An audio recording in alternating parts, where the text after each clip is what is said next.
আসসালামু আলাইকুম। Loss stop BD থেকে আপনাদের সকলকে স্বাগত জানাচ্ছি। আজকের বিষয়টি হচ্ছে মুরগির খামারে খাদ্য খরচ ও খাবারের ভেজাল, যা খামার মালিকের অজান্তেই ক্ষতির কারণ এবং খামারের লোকসানের একটি বড় লক্ষণ।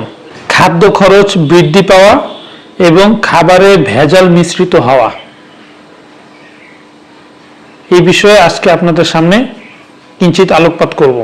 প্রিয় খামারি ভাইরা, মুরগির খামারে সবচেয়ে বেশি খরচ হয় খাবারের পিছনে।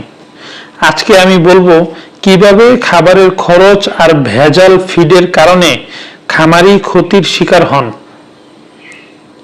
এখন বাজারে খাবারের দাম প্রতিদিন বাড়ছে, তার উপর অনেক সময় ভেজাল ফিডও বিক্রি হয়।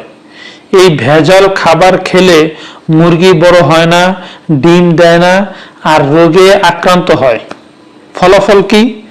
খাওয়ানোর খরচ উঠেই আসে না, খামার লোকসানে চলে যায়। অতএব এজন্য আমাদের করণীয় হচ্ছে সবসময় বিশ্বস্ত কোম্পানি থেকে খাবার কেনা, খুব সস্তা খাবার দেখে প্রতারিত না হওয়া।